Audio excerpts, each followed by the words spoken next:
This conference will now be recorded. अद्य सोमवासरः अथवा हिन्दुवासरः चैत्र कृष्ण चतुर्दशी दिनांक 10 मे 2021 चरक निदान स्नान अध्याय 1 संप्राप्ति शंखं चक्रं गदैर्कां दशदमृतघ्नं चारुदौर्भिश्चतुर्भिः सूक्ष्मस्वच्छातिरुद्यां मौलिमभोजनेत्रं कालाम्भोदोज्ज्वलाङ्गं कटितटविलसच्चारुपीताम्बराढ्यं वन्दे धन्वन्तरितं प्रौढदावाग्निलीलं ब्रह्मणो समारम्भामात्रेयाद्येषु पूजिताम् अस्मदाचार्यपर्यन्तां वन्दे गुरुपरम्पराम् आयुर्वेदरतं वन्दे माधवाख्यं महागुरुम् आयुर्वेदामृतं सर्वं शिष्येभ्यो यः प्रदत्तवान् द्रष्टाज्ञानी दुष्टकर्मा कृतकर्मा तथैव च अध्यापको विषक्श्रेष्ठो महान् संशोधकस्तथा गुणैरेतैः समुदितैः यत्कार्यं प्रतनोत्सः समृद्ध्यर्थं हि कार्यस्य वयं नु प्रयतामहे सरस्वत्यै नमो यस्याः प्रसादात् पुण्यकर्मभिः बुद्धिदर्पणसङ्क्रान्तं जगदक्षमीक्षते आत्रेयं प्रथमं वन्दे आयुर्वेदजगद्गुरुम् आयुर्वेदामृतं सर्वं गृहीत्वा हि सुरेश्वरात् अग्निवेशादिकेभ्यो यत्प्रेक्षत्नं सत्तमः प्रथमं तन्त्रकर्तारम् अग्निवेशं नमाम्यहम्।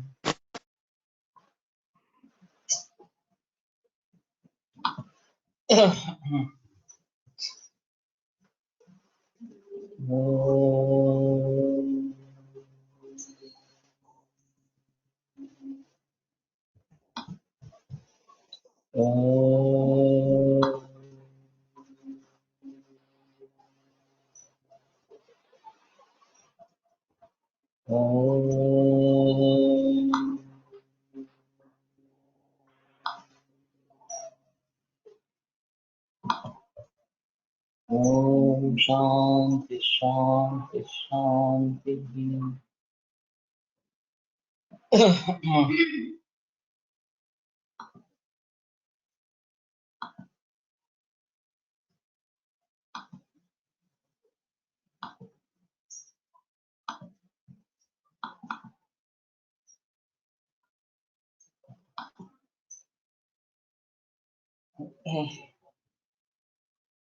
येषु बलकालेषु यद्यपि व्याधे अभूत प्रादुर्भाव रूपा संप्राप्तिर्न भवति तथापि व्याधि संताने तत्कालं व्याध्युत्पत्तौ संप्राप्तिर्भिन्ना एव भवति इति मंतव्यम्। तो जैसे मैंने कहा कि बल संप्राप्ति और काल संप्राप्ति इसको अलग अलग करना बेहतर है। बलस्य और कालः बल कालः ये जो चक्रपाणि दत्त ने उसका षष्ठी तत्व ही बनाया है। उस समय से हम इस प्रकार का नहीं हूँ। तो बल और काल के बारे में यद्यपि व्याधि अभूत प्रादुर्भाव रूपा संप्राप्ति न हो, रोग की अभूत प्रादुर्भाव रूपा जो पहले नहीं था अभी उत्पन्न हुआ है, इस प्रकार की संप्राप्ति होती नहीं है। तथापि व्याधि संताने तत्काल व्याधि संप्राप्ति भिन्ना होती थी। तो भी व्याधि की परंपरा चली आ रही है, व्याधि संतान है तत्काल व्याधि संप्राप्ति भिन्ना एवं उस काल में व्याधि उत्पन्न होता है तो उसकी संप्राप्ति अलग ही होती है। ये शायद सभी मंतव्य जो है वो षड्भंगवाद के अनुसार है कि हर क्षण यत् सत तत्क्षणिकम, जो भी सत है वो क्षणिक है, उसका हर क्षण विनाश होता रहता है। और यथाभूत तथा भाव विपरीत, जैसे निर्माण हुआ उसी तरीके से उस भाव का नाश हो जाता है। स्वभाव और गुण इस प्रकार का कहा जाता है। और निर्मित भी हेतु भी सदृशा नित्यं जायन्ते देह धातवः, हेतु जिस प्रकार का है उसका अनुसार निर्मित होती रहती है। तो ये हर क्षण व्याधि नया नया इस प्रकार का निर्माण होता रहता है और फिर एक विशिष्ट काल में वो उद्भूत हो जाता है। ये बलकाल संप्राप्ति के आधार पर कहेंगे। यथा पूर्वाण्य बल संप्राप्त्या ज्वरस्य उपपत्तित्वं उन्नीयते मध्याह्ने च बल प्राप्त्या पित्तजत्वम् इत्यादि। तो पूर्वाह्न काल में अगर ज्वर बढ़ता है तो ये कफ जत्व इसका समझ लेना चाहिए। मध्याह्न में बल बढ़ता है तो पित्तजत्व समझ लेना चाहिए।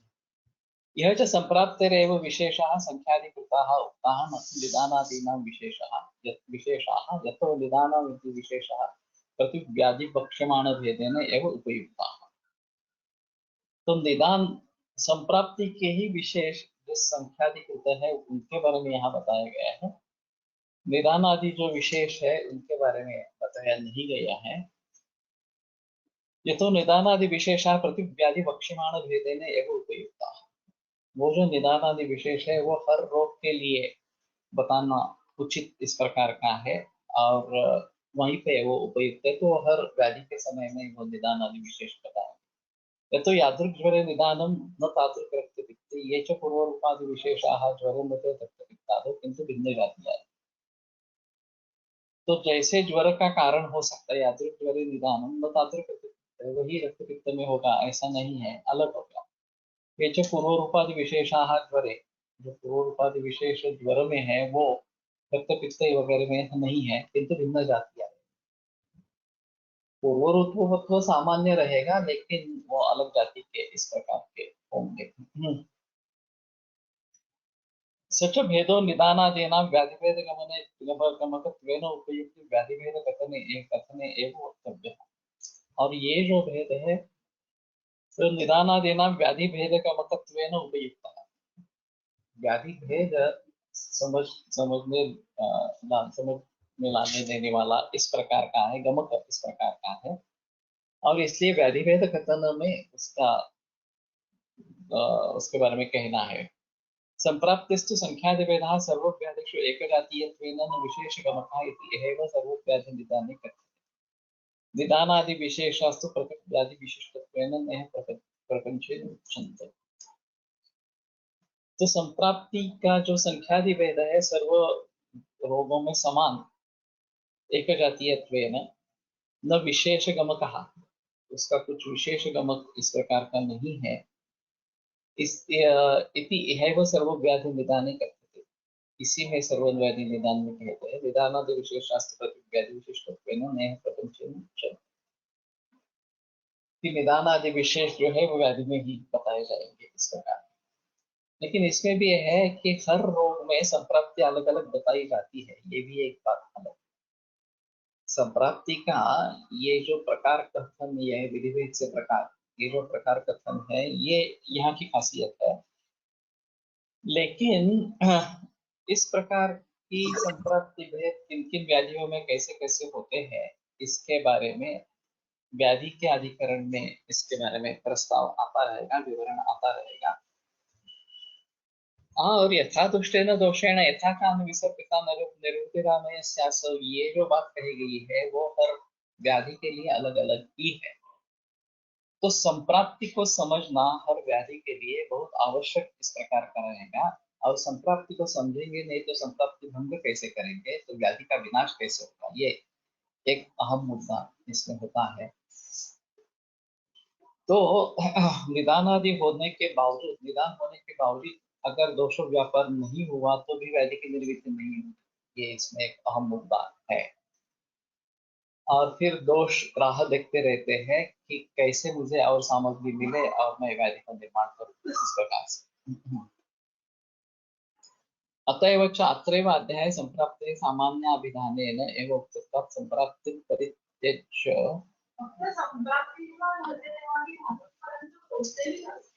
हाँ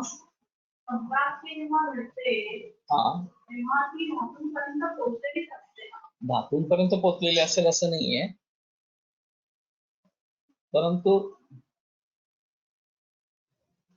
असूही शकते। विशिष्ट रोगांमध्ये धातूंपर्यंत पोहोचते, काही वेळा दोषांच्या स्तरावरतीच असते असं पण। तस्य निदान पूर्वरूप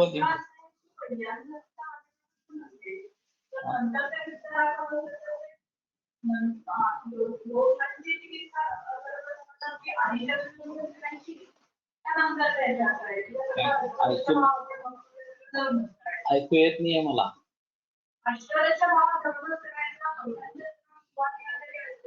हाँ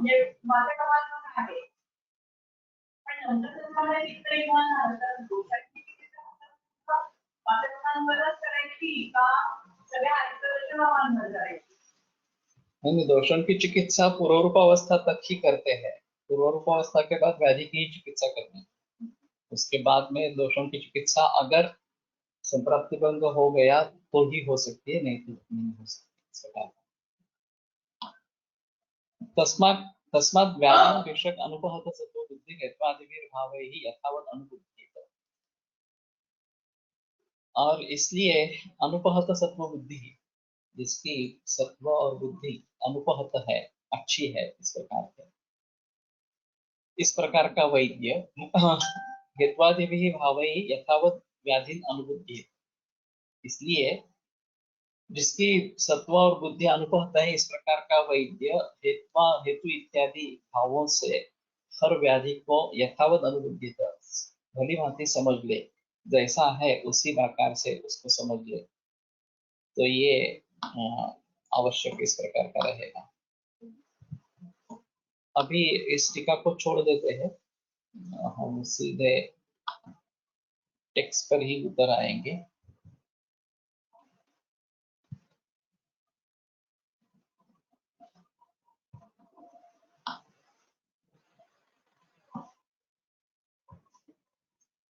ये थोड़ा सा देखेंगे शायद।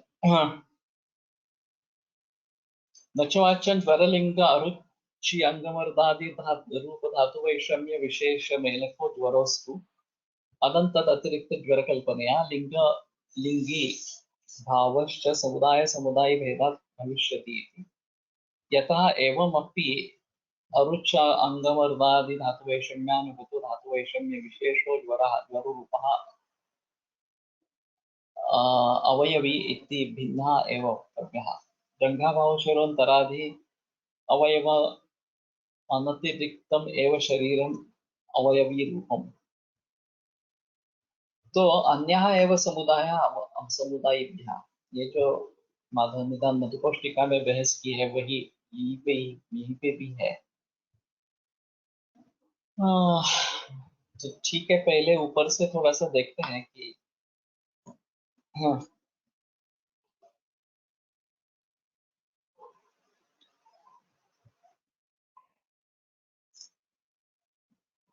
एकादश रूप मेलक एव यक्ष्मान एवं लिंगत्वेन शास्त्र प्रतिपदितानां तद अतिरिक्ता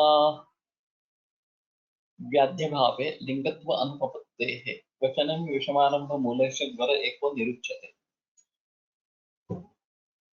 तो लक्षण समुच्चय यानी कि व्याधि है या नहीं है, ये अहम मुद्दा है। और समुच्चय या समुदाय, ये समुदाय से अलग ही होता है, तो इसमें निरुक्ति इस प्रकार की नहीं होती कि मिलिता रुच्छादया है वो ज्वर, इस प्रकार से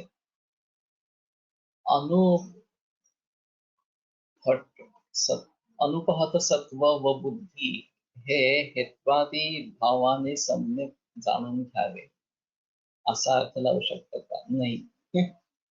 ये विषय का विशेषण है, अनुपहत सत्व विषय अनुपहत सत्व बुद्धि इस प्रकार का। और यथावत जो निदान आदि विशेष है उनको जाने, इसी प्रकार का अन्वय रहेगा। ये अनुपहत सत्व बुद्धि है तो ही वो अच्छी पहली भांति जान सकेगा, ऐसा उसमें रहेगा।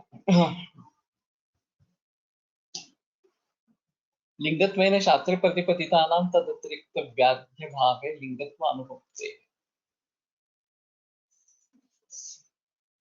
तो लिंग से जिन व्याधियों के बारे में बताया गया है उसके अतिरिक्त व्याधि का अभाव होने के कारण लिंगत्व अनुपपत्ति होती है।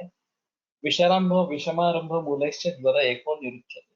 विषमारंभ मूल इस प्रकार के कारणों से एक ज्वर या लक्षणों से एक ज्वर बताया जाता है।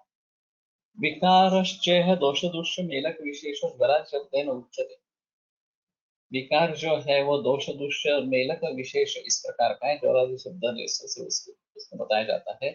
सच दोषदूष्य विशेषात्मा ज्वरः अरुच्छादिभ्यो दोषदूष्य वैषम्य विशेषेभ्यः अर्थांतरमेव। तो ये दोषदूष्य विशेषात्मा, ये ज्वर जो है वो अरुचि वगैरह से अलग ही है। दोषदूष्य वैषम्य विशेषेभ्यः अर्थांतरमेव। हाँ। न च वाच्यं ज्वरलिंग अरुचि अंगमर्दादि रूप धातु वैषम्य विशेष मेलको ज्वरोस्तु अनंत अतिरिक्त ज्वर कल्पना। जहाँ जरूरत नहीं है वहाँ अगर इस प्रकार के कुछ भावों को हम समझने की कोशिश करते हैं या उसको लाने की कोशिश करते हैं, तो ये कल्पना गौरव नाम का दोष हो जाता है शास्त्रीय तौर पर, जिसकी आवश्यकता नहीं है उसको अगर हम ले लेंगे। तो मिलिता अरुच्छादयः ज्वरः, ऐसा ही अगर मान लेते हैं, जैसे कि अभी सिम्टम के बारे में बताया जाता है कि केवल ये लक्षण साथ में हो तो उसको ये बीमारी कहनी है, इस प्रकार से। तो उसी प्रकार से ज्वर एक अतिरिक्त कल्पना करने की जरूरत नहीं है, ऐसा ये थोड़ा सा है कि ज्वरलिंग अंगमर्थ अरुचि ज्वरलिंग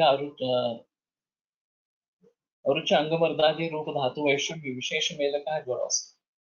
ज्वर के लक्षण जो अरुच अंगमर्द वगैरह है, ये धातु वैषम्य इसका विशेष मेल का ज्वर हो, अलम तदतिरिक्त ज्वर कल्पना लिंग लिंगी भावश्च समुदाय समुदाय भेदा भविष्य। तो समुदाय, ये लक्षणों का समुदाय यानी कि ज्वर, और समुदायी जो है ज्वर, वो समुदाय से अलग ही इस प्रकार का होता है। यतः एवं व्यक्ति अंगम अरुचि अंगमर्दादि धातु वैषम्यानुगतो धातु वैषम्य विशेषो ज्वर रूपः अवयवी इति भिन्न एव वक्तव्यः। तो इनके वैषम्य से अनुगत इस प्रकार का धातु वैषम्य ज्वर रूप ये अवयवी है और वो अलग ही है। जंघा बाहु शिरोंतरादि अवयव अवयव अनतिरिक्तमेव शरीरम अवयवी रूपम। जंघा ऊरु बाहु वगैरह वगैरह जो है शिरोंतरादि, ये अवयवों से अतिरिक्त शरीर, ये अवयवी अलग ही है। तो इन अवयवों का मेल का अगर शरीर है तो भी शरीर अलग है और अवयव अलग है। दुःखमेव व्याधिरिति पूर्वमेव पराकृतम् तेन दुःख रूपा व्याधेः अवयवित्वं न संभवति इति न वाच्यम्। व्याधि दुःख ही है, ये पहले ही पराकृत है। तेन दुःख रूपत्वात् व्याधेः अवयवित्वं न संभवति इति न वाच्यम्। व्याधि दुःख रूप है इसलिए उसका अवयवित्व नहीं संभव है, ये नहीं कहना है इस प्रकार। लिंगानि न स्वरूपेण व्याधेः भवन्ति तेन च बोद्धव्य व्याध्यपेक्षया लिंगानि भवन्ति। लिंग जो है वो स्वरूपतः व्याधि नहीं है, स्वरूपेण व्याधि है। बोद्धव्य व्याध्यपेक्षया लिंगानि भवन्ति, इस व्याधि का ज्ञान करना है, उस व्याधि की अपेक्षा से वो लिंग इस प्रकार के होते हैं। तद उत्तम व्याधेस्ते तदात्वेति लिंगानिष्टानि नामया। तो जैसे कि इसके बारे में मैंने काफी बहस की थी कि लाक्षणिक चिकित्सा हमें भी करनी चाहिए। जिस कारणों से एलोपैथी सर्वप्रथम हो गई पूरे विश्व भर में, वो लाक्षणिक चिकित्सा के आधार पर बन गई, सिम्टोमेटिक रिलीफ के आधार पर बन गई, और लोगों को रोग क्या है वगैरह से ज्यादा कुछ लेना देना नहीं होता है, उनको सिर्फ रिलीफ चाहिए। और वो रिलीफ अगर हम किसी भी तरीके से दे सकते हैं, लेकिन इसमें थोड़ा अंतर है कि वहाँ परहेज का कुछ भी ध्यान न रखते हुए एलोपैथी में सिम्टोमेटिक रिलीफ हो जाता है, और आयुर्वेद में कम से कम हेतुओं को टालना ये तो आवश्यक इस प्रकार की चीज है। संक्षेपतः क्रिया को निदान परिवर्तन, तो उसके बगैर ये नहीं होगी। तो परहेज की कल्पना आयुर्वेद की दृष्टि से बहुत महत्वपूर्ण है। तो ये सिम्टोमेटिक रिलीफ दिलवाने के लिए ये बहुत आवश्यक इस प्रकार की चीज रहेगी।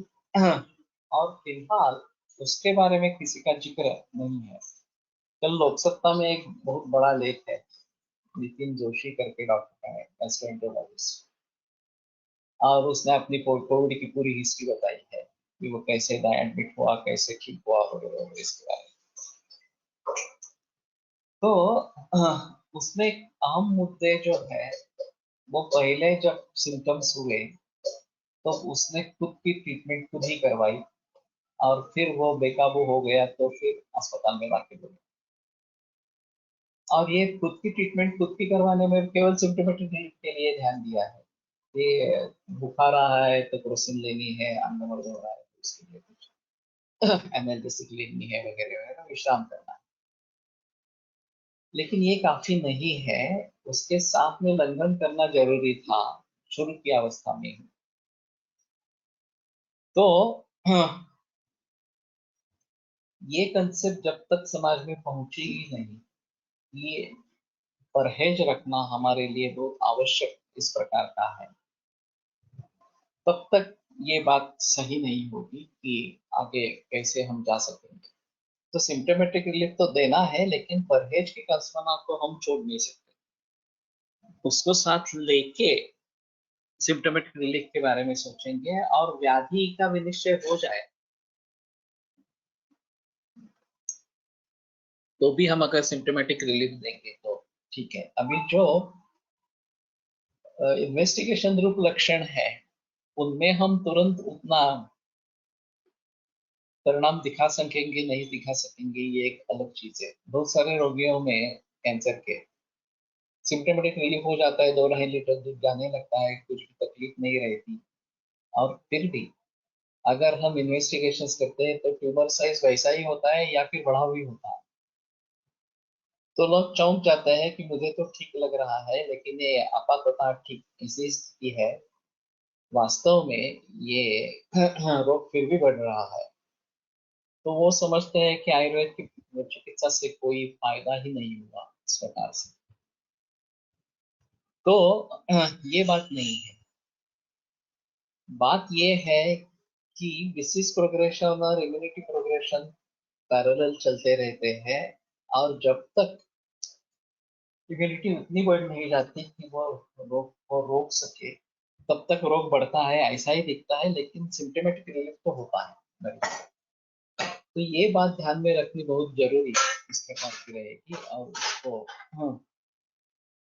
भली भांति समझ लेना ये आवश्यक इस प्रकार का रहेगा। इति अर्थसंग्रह निदानस्थानस्य उद्दिष्टो भवति तं विस्तरेण उपदिशन्तो भूयस्तरम् अथवा अनुव्याख्यास्यामः। तो निदान स्थान का अर्थ संग्रह यहाँ पे बताया गया, उसका उद्देश्य जो है वो बताया गया। तो विस्तरण उपदेशनता भूयस्तरम अनुव्याख्यास अथवा अनुव्याख्यास, और उसका विस्तार करते हुए इसके बारे में बहुत ज्यादा जानकारी अब हम आगे दे देंगे इस प्रकार से।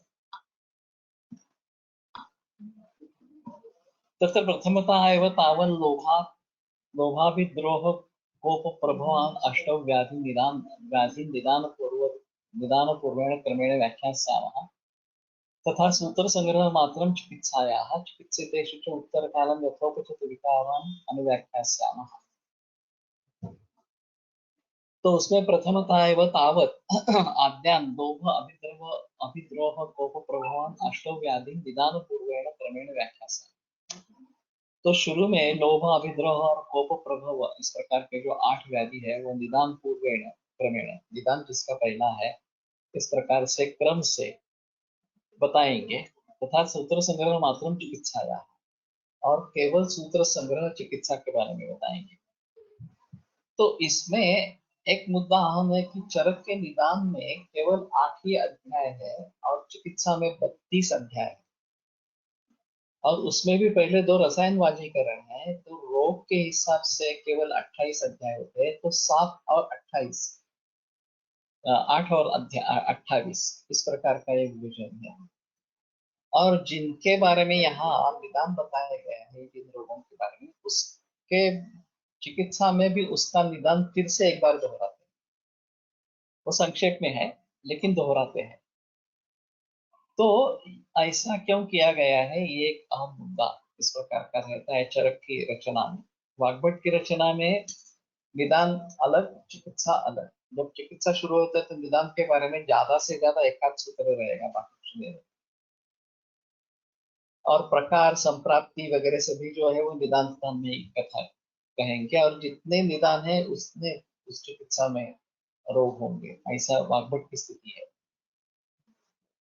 तो इसमें ये एक अहम मुद्दा है कि निदान, रोग को निदान की दृष्टि से देखना और रोग को चिकित्सा की दृष्टि से देखना, ये दोनों अलग अलग चीजें चरक में है। और ज्वर अभिद्रोह वगैरह वगैरह, लोभ अभिद्रोह, कोप प्रभव, इस प्रकार के ज्वर वगैरह जो है उनका यहाँ पे जिक्र किया गया है। ये एक अहम मुद्दा इसमें है। निदान स्थान में इतने ही विकार क्यों लिए हैं, बाकी विकारों के बारे में क्यों बहस नहीं, ये समझने के लिए। और चिकित्सा का केवल सूत्र संग्रह मात्र चिकित्सा बताते हैं, बाकी डिटेल्स में उसमें नहीं जाएंगे, क्योंकि डिटेल्स तो चिकित्सा स्थान में आगे आने वाले हैं। ये एक दूसरा अहम मुद्दा इस प्रकार का है।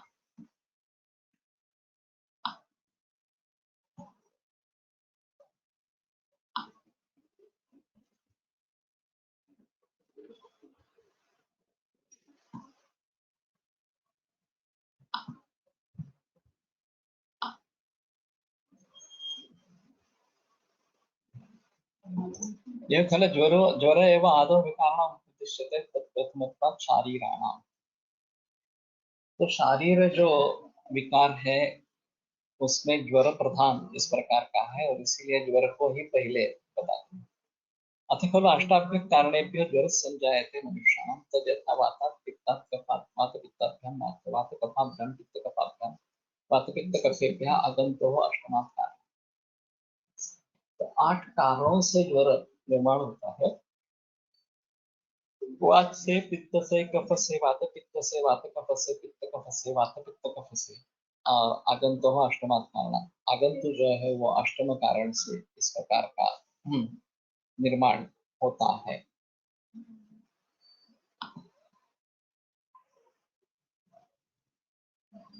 तस्य निदान पूर्वरूप लिंग उपशय विशेषान अनुव्याख्यास्यामः। तो उसके निदान पूर्वरूप लिंग और उपशय, इनके विशेष को बताता हूँ। तो इसमें संप्राप्ति का ग्रहण नहीं किया गया है, ये एक अहम मुद्दा इस प्रकार का है। तो व्याधि जन्म संप्राप्ति, रोग का जन्म होना यानी कि संप्राप्ति, ये मत बहुत प्रबल इस प्रकार का था। और यथा दुष्टेन दोषेण यथा शान विसिता निरोक्तिरामयस्यासौ, ये बाद में शायद प्रचलन में ज्यादा आया। रुक्ष लघु शीत वमन विरेचन आस्थापन शिरो विरेचन अयो अतियोग व्यायाम वेग संधारण अनशन अभिघात व्यवाय उद्वेग शोक शोणितातिशेक जागरण विषम शरीर न्यासेभ्यः अतिसेवितेभ्यः वायु प्रकोपम आपत्ति। अब चरक की एक खासियत है कि हर विकार के हर प्रकार के लिए अलग अलग तरीके से हेतु बताते हैं। वाग्भट में सर्वरोग निदान ये पहला अध्याय लिखा निदान स्थान का, और फिर उसमें एक ही बार वात पित्त कफ के हेतु बता दे, और फिर दोष प्रकोप हेतु प्रागुक्त साधिते, ऐसी शुरुआत करके ज्वर अर्श वगैरह वगैरह इन विकारों में एक बार वहां पे सर्वरोग निदान में बताया गया है, तो आगे कहने की जरूरत नहीं है। इस प्रकार से वाग्भट ने किया है। लेकिन चरक की एक खासियत है कि ये हर रोग के हर प्रकार के लिए, राजयक्ष्मा के लिए भी 4 प्रकार का राजयक्ष्मा है, तो सभी के हेतु से शुरुआत करके फिर से एक बार वो बताते हैं। रुक्ष लघु शीत, ये 3 पहले गुण इस प्रकार के बताए गए। वमन विरेचन आस्थापन शिरो विरेचन अतियोग। तो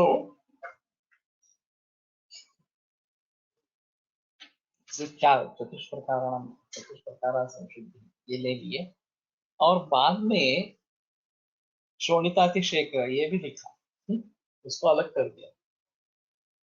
तो पंचकर्म के अति योग से ऐसा न बताते हुए वमन विरेचन, आस्थापन, शिरो विरेचन ये 4 ले लिए और इनका अति योग कह दिया।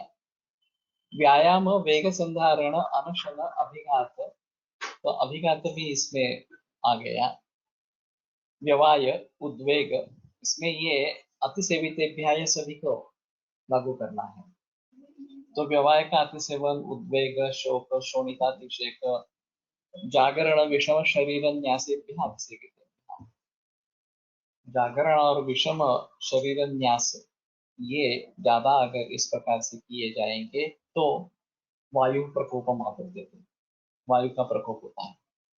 ये विषम शरीर न्यास ये एक अलग इस प्रकार का हेतु है कि बैठने का, उठने का, चलने का तरीका अगर गलत है, विषम नहीं, विषम है, जिस प्रकार का होना चाहिए उस प्रकार का नहीं है, तो इसका ये मतलब हुआ कि सम क्या है इनके बारे में उनको पता ये था इस प्रकार का, लेकिन स्पष्ट रूप से उसके बारे में कहीं निर्देश नहीं। ये एक अजीब बात है कि इस प्रकार की स्थिति, ये समस्थिति इस प्रकार की रहेगी, विषम समन्यास इस प्रकार का रहेगा, और उससे अलग इस प्रकार का कुछ हो जाएगा तो विषम शरीर न्यास इस प्रकार का हो जाएगा, कहा जाएगा। तो कहने का तात्पर्य अर्थ ये है कि ऐसी अवस्था में विषम शरीर न्यास को कैसे टालना है इसके बारे में जिक्र होना जरूरी है। यहाँ एक ऑन्को सर्जन है पुणे में, वास्तविक में मैं समझा था कि वो ऑर्थोपेडिक सर्जन है, लेकिन बाद में पता चला कि वो ऑन्को सर्जन। और फिर वो केवल विशिष्ट पोजेस लोगों को बताते हैं और उसी के आधार पर चिकित्सा करते हैं, कौन सा भी व्याधि हो और कितना भी गंभीर हो, उसके अलग कुछ बताते ही नहीं। इस प्रकार से राजीव शारण पांडे, और स्पोर्ट्स मेडिसिन में उनका काम बहुत बड़ा इस प्रकार का है। तो इन्होंने हिरण्य संहिता चाणक्य शास्त्री के पास सीखी थी, हठयोग प्रतिपीठा और हिरण्य संहिता इनके पास सीखी थी। और वो जो पोस्चर्स बताते रहते हैं उनको व्यायाम भी नहीं कह सकते, ये केवल पोस्चर्स ही है और ज्यादा तनाव उसमें कुछ नहीं है, और तनाव होना ही नहीं है ऐसा कहना है उनका इस प्रकार से। लेकिन ये दिन में 12-13 बार इस प्रकार से करने, और जो लोग करते हैं उनको बहुत अच्छा फायदा मिलता है। अब इन्होंने ये कहाँ से ले लिया ये तो पता नहीं चल रहा, लेकिन हमारी एक स्टूडेंट आरती देव, वो उनके असिस्टेंट थी, दुर्भाग्य से उसकी मौत हो गई कैंसर से। लेकिन वो एक अच्छी वैद्य थी, हमारे कैंसर के प्रोजेक्ट में भी थी, अच्छी मसाजिस्ट थी और प्रैक्टिस आयुर्वेद की भी करती थी। और जब से उसने शारण पाणी को ज्वाइन किया तब से सब छोड़ दिया, आयुर्वेद ही छोड़ दिया। वो केवल उनके तरीके से लोगों को इस प्रकार के सुझाव देने लगे और उसी की प्रैक्टिस आगे बढ़ाने। तो एक थोड़ा अजीब माहौल इस प्रकार का है। और मैंने एक सुना था कि बंबई में एक इस प्रकार का वर्कशॉप हुआ था, कोई वैद्य वैद्य नहीं एक्चुअली, एक आम आदमी लेकिन इसके बारे में बताने वाला, और वो गुजरात से आया था और करीबन 1000 लोग इकट्ठा हुए थे, और उसने सिर्फ बैठना कैसे है, खड़े कैसे रहना है, सोना कैसे है, इसी के बारे में जिक्र किया। अब ये मालूम नहीं कि ये ज्ञान परंपरा से है या हाँ, नांगेश चेष्टे तो विगणम म्हणजे विषम शरीरास टाळणे आहे, सही है। लेकिन विषम नहीं करना है तो कैसे करना है, ये एक आवश्यक चीज देखनी है इसमें से। और खास करके कुछ कुछ जगह है, नांगेश चेष्टे तो विगणम नासिक उत्कटक, उत्कटक स्थिति में ज्यादा देर तक ठहरना नहीं है। और मैंने एक अजीब बात हितरुचि विजय महाराज साहब से सुनी कि जब गुरु का उपदेश इस प्रकार का रहता था, तो कंपलसरी सभी छात्रों को उत्कटकासन में बैठना पड़ता, जब तक वो लेक्चर चल रहा है तब तक उसी स्थिति में बैठना है इस प्रकार से। तो हमारे हिसाब में तो नासिको उत्कटकस्थिरम, ज्यादा देर तक नहीं ठहरना है इस प्रकार से, ऐसा है। तो कहने का तात्पर्य अर्थ ये है कि ये बड़ा फील्ड है। शायद हम फिजियोथेरेपी के कोर्स में से कुछ अंश लेके इसके बारे में सोचे और फिर इसमें परिवर्तन लाने की कोशिश करें। खास करके स्तंभ जैसी विकृतियां इसके कारण उत्पन्न हो सकती है, और वो दूर करने के लिए समशरीर न्यास ये जरूरी है। नानल सर की एक केस मैंने सुनी थी, बापू नानल सर की। ये लकीमा पैटर्न था ऑफिस में, और एक ही पर्टिकुलर कुर्सी पे बैठना है, और लकीमा पैटर्न में जो बॉस है वो सामने बैठता है और उसके सामने सब टेबल्स अरेंज किए होते हैं, तो बॉस हर व्यक्ति को देख सकता है वो क्या कर रहा है इस प्रकार से। तो नजर एक तो सामने वाले काम पे ऊपर या फिर बॉस के ऊपर ऐसी रहती है, और अगर आप लेफ्ट मोस्ट या राइट मोस्ट इस प्रकार की पंक्ति में बैठते हैं, तो जो भित्ति है उसके तरफ आपका ध्यान कभी भी नहीं जाता। आपकी गर्दन सदैव सामने या थोड़ी तिरछी बॉस के तरफ इस प्रकार की होती है। और ऐसा करने से मन्यास्तंभ हो गए। और फिर नादल ने एक ऐसी ढूंढ निकाला, और मालूम नहीं नादल सर ने, लेकिन ये ढूंढ निकाला। और फिर उन्होंने कहा कि तुम जगह चेंज करो, तुम लेफ्ट में बैठी हो तो राइट में बैठना है। तो शुरू में उसको तकलीफ हुई, लेकिन धीरे धीरे स्तंभ चला गया, और राइट वाले को भी थोड़ी थोड़ी तकलीफ हुई, उसको लेफ्ट में बिठाया गया इस प्रकार से। तो इस प्रकार से परिवर्तन करते रहना चाहिए, ये एक अहम मुद्दा है। शालाओं में भी कोई छात्र पहले बेंच पे ही बैठते हैं, कोई छात्र लास्ट बेंच में ही बैठते हैं। तो ये परिवर्तन लाते रहते हैं कि नहीं, तुम्हें सिर्फ पहले बेंच पे ही बैठना है, ऐसा नहीं है, कभी कभी पीछे भी बैठना है इस प्रकार से।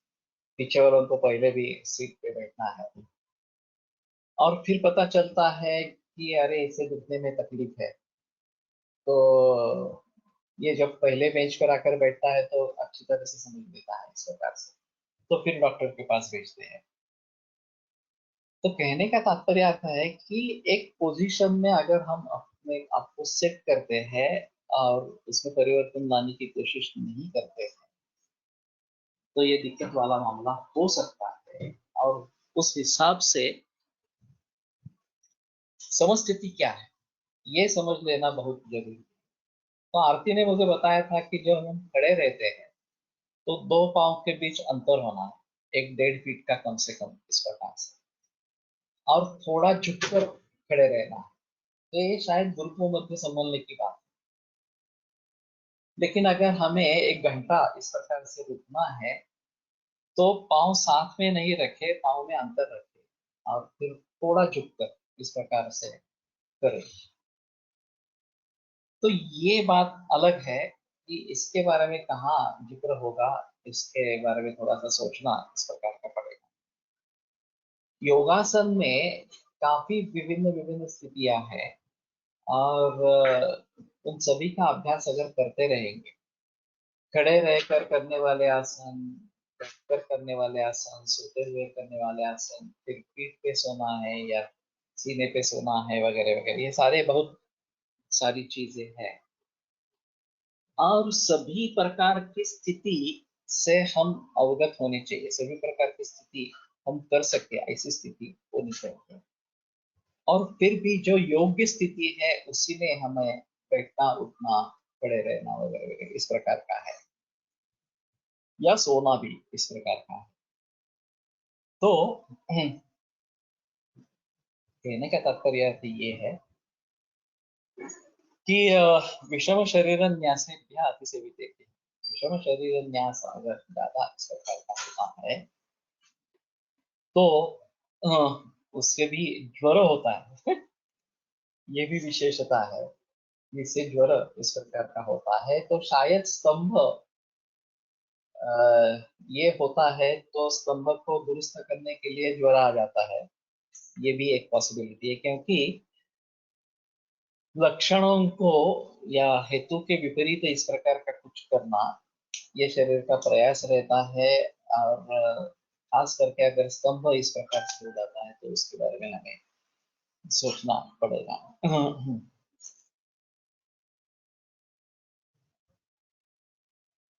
आस्थापनम यद्यपि वातावरण उत्तम आस्थापनानुवासनं तु खलु सर्वकर्म सर्वोपकर्मेभ्यः मातृवाक्यानि प्रधानम् इति वचनात्, तथापि यह आस्थापन आत्मयोग वातयतु उक्त एव इति न दोषः।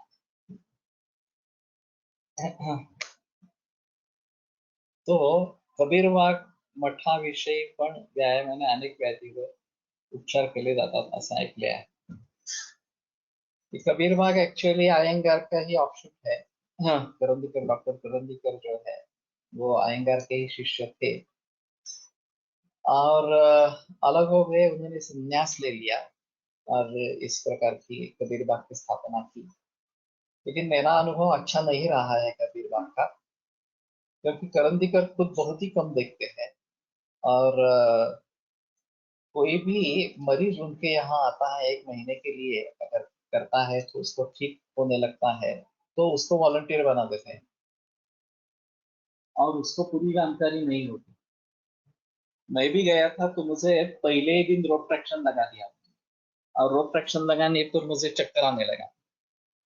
तो मैंने बताया कि नहीं, मैं अच्छा नहीं लग रहा मुझे इस प्रकार से। तो बोले नहीं नहीं, यही करना है इस प्रकार से। बाद में मैं जब करंदीकर सर से मिला तो उन्होंने कहा ठीक है शुरू में ये करोगे। मैं गया नहीं, फिर 2 दिन के बाद मैंने छोड़ दिया। लेकिन ये अयंगार के ही छात्र है, और ये रोप का प्रयोग करना ये अयंगार की खासियत है। बिहार स्कूल ऑफ योगा, इसमें इस प्रकार के रोप का प्रयोग नहीं होता। लेकिन अयंगार के यहाँ इस प्रकार के उपकरण उसके लिए जो है उन्होंने डिजाइन किए हैं, और खास करके रोप के बारे में है। लेकिन अयंगार इंस्टीट्यूट में सीधा रोप ट्रैक्शन लगाते हैं ऐसा मुझे नहीं लगता, वो कुछ दिनों के बाद करते होंगे। और ज्यादा महत्व योग को ही, आसन को ही देते हैं अयंगार इंस्टीट्यूट, और फिर जबरदस्ती करवाते हैं। ये भी उसमें एक अहम मुद्दा है कि अगर आपका शरीर साथ नहीं दे रहा तो भी जबरदस्ती करवाना है, और फिर धीरे धीरे उसकी आदत पड़ जाएगी, ऐसा उनका कहना है। बिहार स्कूल ऑफ योगा अलग तरीके से सोचता है, वो धीरे धीरे ही परिवर्तन लाने के लिए जिक्र करता है। लेकिन ऐसा है इसमें कि ये तो योग वगैरह के बारे में हुआ, और शायद राजीव सारंगपाणी ने इन्हीं से लिया हो, एक पॉसिबिलिटी इस प्रकार की है। उन्होंने तो ऑन्को सर्जन की प्रैक्टिस छोड़ ही दी, फिर ये स्पोर्ट्स मेडिसिन में चले रहे हैं, और उसमें कर रहे हैं काम इस प्रकार से, और बाकी भी सभी बीमारियों में ये केवल इस प्रकार की कंसल्टिंग करते रहते हैं। तो ये एक अहम मुद्दा इसमें है। और उन भाई का मुझे नाम मालूम है जो बम्बई में इस प्रकार का हुआ था, और केवल पोजीशंस के ऊपर इसके बारे में जिक्र था। और उनकी पत्नी को कैंसर हो गया था, और अब ये उनके लिए चुनौती थी कि उसके कैंसर को केवल पोजीशन के जरिए कैसे ट्रीट करें। तो मैं समझता नहीं हूँ कि केवल इस प्रकार का पोजीशनिंग, विषम न्यास यही एक रोग का कारण है, उसका अन्य भी कारण है, तो केवल उसको ठीक करके सभी रोग दूर होंगे ऐसा नहीं है। लेकिन जिसमें विषम शरीर न्यास ये कारण है, उसमें निश्चित रूप से सम शरीर न्यास से मुक्ति होगी, उसमें संदेह उस प्रकार का नहीं है। और इसके बारे में कहीं बहस नहीं होती है, ये एक अहम मुद्दा है। शाला से लेकर बूढ़े होने तक सम शरीर न्यास क्या है इसके बारे में बताया नहीं जाता, और ये नॉलेज कहाँ मिलेगा, ये थोड़ा सा देखना पड़ेगा। तो वो जो व्यक्ति है मालूम नहीं, उनका अगर शिविर फिर से होता है, ये मैं बात कर रहा हूँ करीबन 15-20 बरस पूर्व ही शिविर हुआ था बम्बई में, और उसमें 1000 लोग आए, ऐसा मैंने सुना। तो मालूम नहीं है कि अगर वो कहाँ पे है, कैसे है, इस प्रकार से। लेकिन अयंगार में थेरापेटिक योगा काफी प्रचलन में है, और उसके प्रैक्टिस करने वाले पूरे विश्व भर में भी लोग हैं थेरापेटिक योग के लिए, इस प्रकार से। और ये वास्तव में योग का प्रयोजन है ही नहीं। स्वास्थ्य रक्षण भी योग का प्रयोजन नहीं है। स्वास्थ्य रक्षण आवश्यक है योग अभ्यास के लिए। यम नियम से पालन करेंगे तो स्वास्थ्य बना रहेगा, और ये सभी अंग है योग के, उनका अभ्यास करते रहेंगे तो ये बना रहेगा, इस प्रकार से। स यदा प्रकुपितः प्रविश्य आमाशयम् उष्मणा सह मिश्रीभूय आद्यम् आहार परिणामधातुं रसनामानम् अन्ववेत्य रसस्वेदभानि स्रोतांसि पिधाय अग्निमुपहत्य। तो ये बात तो जब प्रकुपित हो जाता है, प्रविश्य आमाशय, आमाशय में प्रवेश करके उष्मणा सह मिश्रीभूय, और अग्नि से मिश्र होकर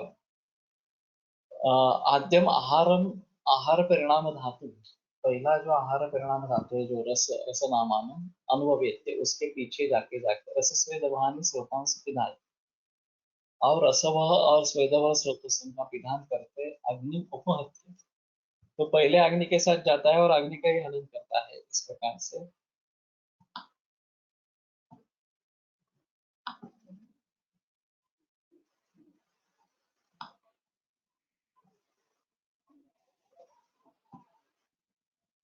प्रतिस्थानात् उष्माणं बहिर्निरस्य केवलं शरीरम अनुपपद्यते तथा ज्वरम अभिनिर्वर्तते। तो पक्तिस्थान से उष्मा को बाहर निकाल कर केवलम शरीर में अनुपद्यते, पूरे शरीर में जब वो फैल जाता है, तथा ज्वरम अभिनिर्वर्तते, तथा उस समय ज्वर को निर्माण करता है। तो कर्तावात है। तो इन कारणों से प्रकृत वायु आमाशय में प्रवेश करके उष्मा से मिश्रित हुई है, उसके मिश्र होकर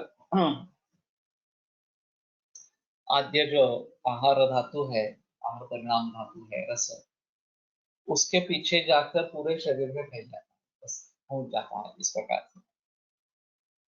तो इसमें ज्वरेणाविषता भूतम नहीं किंचित न तप्यते, एक बार ज्वर शरीर में घुस गया तो कुछ भी तपता नहीं है, ऐसा नहीं, सभी भाव संतप्त इस प्रकार के हो जाते हैं। तो चित्तवृत्ती निरोध म्हणजे योग, मग फक्त हे केले तरी आजार दूर होता असावेत का?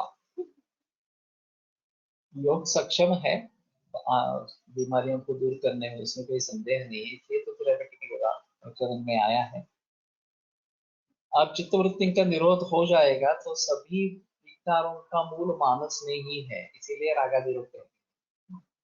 रजा और तमस से मुक्ति हो जाए तो सभी प्रकार के विकार दूर होंगे, इसमें संदेह इस प्रकार के नहीं है।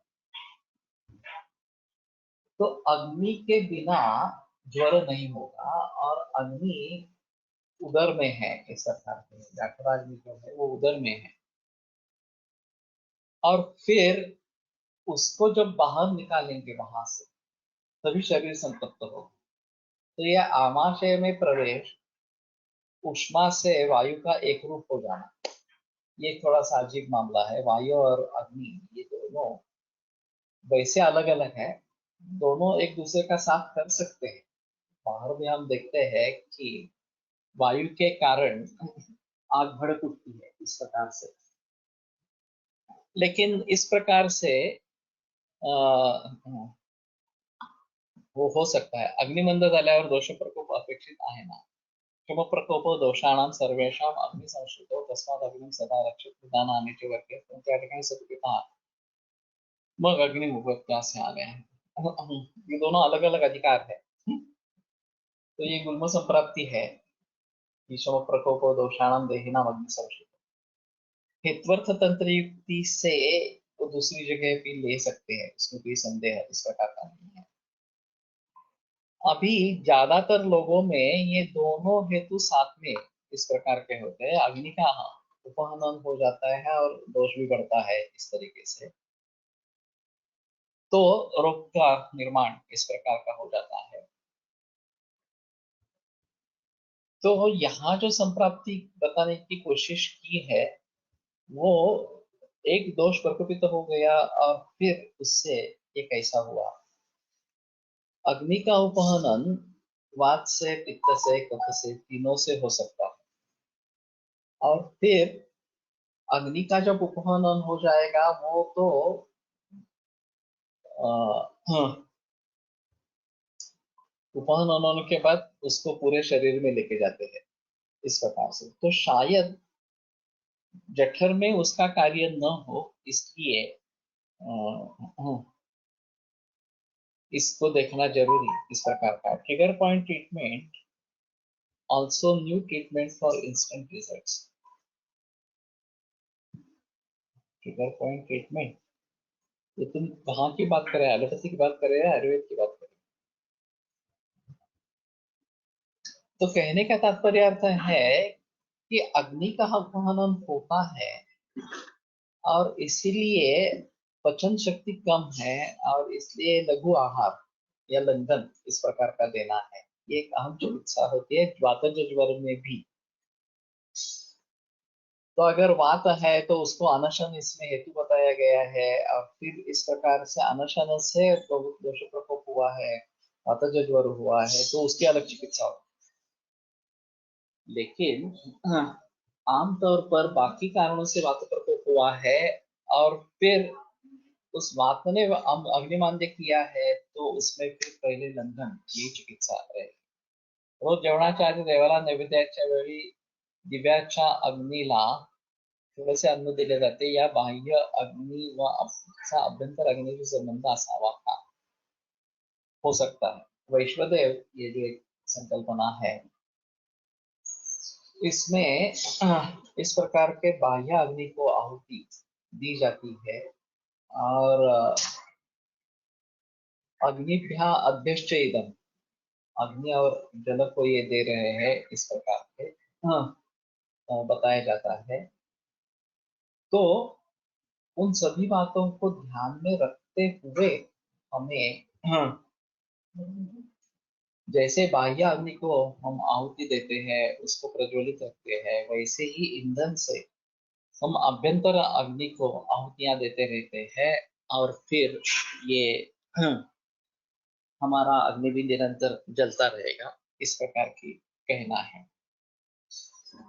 तो ये एक विश्वरूप क्या है, पुरुषोयम लोक संहिता है, ये जो बात बताई जाती है चरक शारिस्तान 5वें अध्याय में, उसके आधार पर इसका समर्थन इस प्रकार का हो सकता है। तो ठीक है, एक मैं दूसरे अहम मुद्दे कुछ बोलने वाला इस प्रकार का था। इस शुक्रवार को, कल तो अमावस्या है तो कल को लेक्चर नहीं रहेगा, कल पाठन नहीं रहेगा वाचन। बुधवार को फिर से मिलेंगे और चरक को ही आगे बढ़ाएंगे। गुरुवार वैसे हमारा सामान्य रूप से जो फेसबुक का फॉर्मेट चल रहा है उसके आधार पर चला रहेगा। लेकिन 9 या 10 बरस पहले मैंने अक्षय शुक्रवार को अक्षय तृतीया है, मैंने अक्षय तृतीया का एक संकल्प किया था प्रातिपदिक कोश और नई संहिता लिखने के बारे में। तो ये सिर्फ मुझसे होने वाला काम नहीं है, उसको बहुत सारे लोगों की जरूरत इस प्रकार की है। तो मैं थोड़ा उसके बारे में ज्यादा निर्देश करूंगा, एक पावरपॉइंट प्रेजेंटेशन बनाऊंगा और शुक्रवार को प्रेजेंट करूंगा। तो आपके परिचित जितने भी व्यक्ति है, अभी तो ये फ्री है टोटल, तो उसमें कोई दिक्कत वाली बात नहीं है, तो उनको अगर आप बता देंगे तो जितने ज्यादा लोग ज्वाइन होंगे वो ज्यादा अच्छा इस प्रकार का। क्षुधा नहीं होती है, वो खाने की इच्छा होती है, बुभुक्षा होती है वास्तव में। तो 101 या 102 बुखार होते भी जब क्षुधा होती है तो ये वास्तव में क्षुधा नहीं है, बुभुक्षा। अच्छा कुछ देखते हैं तो खाने की इच्छा होती है। और सच्ची भूख ये कथा कहना मुश्किल है। अग्निमान्य लक्षण पूर्वरूप किंवा रूप अवस्थेत असल्यास ज्वर हा व्याधी मानावा, इतर वेळी जेव्हा केवळ देह संताप असल्यास लक्षण मानावे।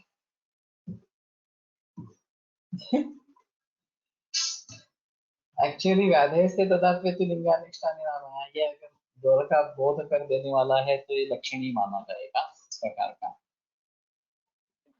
और केवल देह संताप है तो उसको ज्वर कह सकते हैं।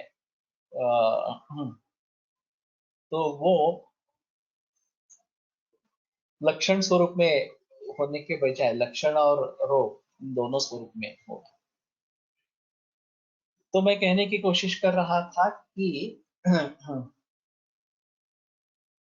मेरे मन में एक बड़ा प्लान है जो काफी वर्षों से मेरे मन में है, अभी नया निर्माण हुआ है ऐसा नहीं है। तो हम एक विकिपीडिया, आयुर्वेदिक विकिपीडिया बनाना चाहते हैं जिसमें स्वास्थ्य और रोग इसके बारे में जानकारी हो, वो केवल ग्रंथाधार के ऊपर हो। तो विकिपीडिया ये बहुत बड़े आदर से देखा जाता है पूरे विश्व भर में। तो अगर ऑथेंटिक सोर्सेस को लेकर हम उसके बारे में बताएंगे तो एक आयुर्वेद का ऑथेंटिक मार्ग बन जाएगा पूरे विश्व भर में। और वैसे भी नई संहिता लिखनी है तो उसमें संस्कृत का अलग से लिखना पड़ेगा, काफी चेंजेस हुए हैं। तो मेरे लिए भी एक जिम्मेदारी है। और रोगों के बारे में, पुराने रोगों के बारे में कैसे बोलना है, इसमें कुछ परिवर्तन आया है क्या, नए इसमें प्रकार आए हैं क्या, ये भी सब देखना है। और नए विकार निर्माण हुए हैं, नए पदार्थ प्रचलन में आ गए हैं खाने पीने के बारे में, तो उन सभी के बारे में जिक्र करना ये भी एक आवश्यक है। मैं मेरा ध्यान पूरा नई संहिता लिखने में देना चाहता हूँ। ये बाकी इस प्रकार की विकिपीडिया वगैरह बनाना, ये जो बात है ये दूसरों पर सौंपना चाहता हूँ। तो इसमें एक वॉलंटरी वर्क हो सकता है और एक पेड वर्क इस प्रकार का हो सकता है। अभी फिलहाल जो प्राकृतिक कोष का कार्य चल रहा है वो पेड वर्क है। और वैसा करने से ही ये सुचारू रूप से होता रहता है। अगर वॉलंटरी हम करवाने की कोशिश करते हैं तो वो अच्छे तरीके से होता नहीं है, क्योंकि उसमें कोई बंधन इस प्रकार का होता नहीं। तब खुद का बंधन होना जरूरी है, वो नहीं होता है। तो अभी तो मैं ही इसमें पैसे डाल रहा हूँ मेरे क्लिनिक के प्रैक्टिस से, और फिर इस कार्य को आगे लेकर जा रहा हूँ। लेकिन विकिपीडिया ये तो पैसा कमाने वाली चीज नहीं है, ये आम जनता के ज्ञान के लिए ही है। तो इसमें शायद हम कुछ सोच सकते हैं वॉलंटरी वर्क के जरिए, लेकिन उसमें भी टाइम बाउंड होना जरूरी है। टाइम बाउंड नहीं है तो फिर हमें इसी नतीजे पर आना पड़ेगा कि ये भी काम हमें पैसे देकर करवाना पड़ेगा इस प्रकार से। दूसरे भी किसी तरीके से आप मदद कर सकते हैं तो उसके बारे में मैं जिक्र करूंगा कि किस तरीके से आप इसमें सहयोग दे सकते हैं। और फिर नई संहिता लिखना ये मेरा मुख्य काम इस प्रकार का रहेगा। इस बाकी काम में मुझे ज्यादा जाना नहीं है। और दूसरी चीज है जो हम डायग्नोस्टिक ट्रीटमेंट सॉफ्टवेयर बना रहे हैं, ये सेलेबल प्रोडक्ट इस प्रकार का रहेगा। तो उसके बारे में मार्केटिंग होना जरूरी है। और ये भी एक दूसरा काम इस प्रकार का है। और फिर ये कोष, अन्य कोष, द्रव्य गुणोत्तर कोष वगैरह बनाएंगे, उसके भी जरिए कई प्रोडक्ट्स निकलेंगे, वो भी एक अलग चीज इस प्रकार की रहेगी। तो इन सभी के बारे में हम थोड़ा सोचेंगे, मैं एक प्रेजेंटेशन दे दूंगा। फिर आप इसमें अगर कुछ काम करना चाहते हैं तो एक गूगल का फॉर्म बनाएंगे और वो सर्कुलेट होगा। और फिर जो व्यक्ति काम करना चाहते हैं वही फॉर्म भरे, जो करना नहीं चाहते हैं वो नहीं भरे। ये बेटर ऑप्शन इस प्रकार का है। और वॉलंटरी काम करना चाहते हैं या कुछ पेमेंट पे काम करना चाहते हैं, वो भी अगर उस पर स्पष्ट हो जाएगा तो ज्यादा अच्छा इस प्रकार का रहेगा। और जो लोग आर्थिक सहयोग दे सकते हैं इस सभी कार्य के लिए, वो अपने तरीके से उसके बारे में बताए कि हम आर्थिक सहयोग देने के लिए तैयार है। वो कितना देना है, कैसे देना है, कब देना है, वो आपको ही डिसाइड करना है। मैं कुछ मांगने वाला नहीं हूँ। लेकिन जो दे सकते हैं, जिनको देने की इच्छा है, वो उसमें आर्थिक सहयोग भी दे दे। नहीं तो वैसे मैं मेरे ही तरीके से ये काम आगे लेके जाने वाला हूँ, इसमें संदेह नहीं है।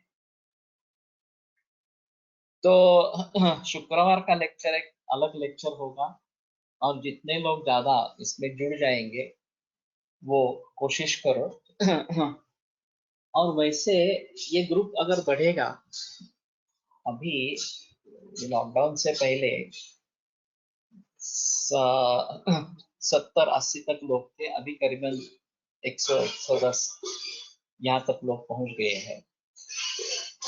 और भी लोग इसमें जुड़ जाते हैं तो भी ठीक है इस प्रकार से, लेकिन वो मूल रूप से जुड़ जाने चाहिए। इसमें डिवोशन होना है कि ये कभी छोड़ना नहीं है, और जब तक मैं करता रहूंगा तब तक आप सभी को भी इसमें ज्वाइन रहना है इस प्रकार से। तो ये डिवोशन डेडिकेशन अगर होता है तो ही आगे काम बढ़ेंगे। नहीं तो हर व्यक्ति अपने अपने क्षेत्र में कारीगर होगा, उसकी यशस्विता होगी, उसको पैसे मिलेंगे, गृहस्थी अच्छी होगी, ये तो सब ठीक है। लेकिन सिर्फ ये हमारा मकसद नहीं होना है।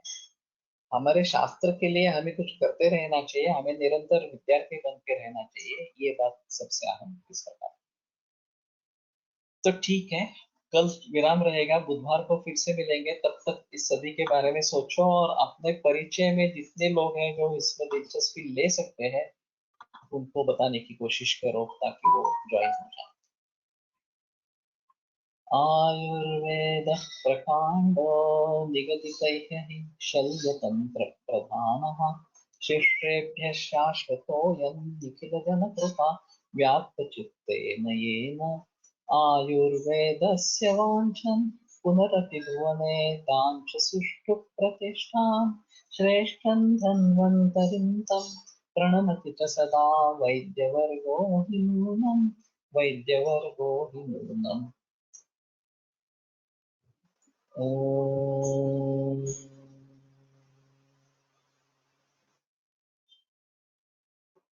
ॐ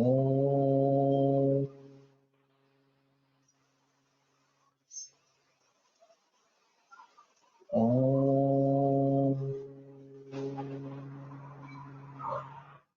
ॐ शांति शांति शांति।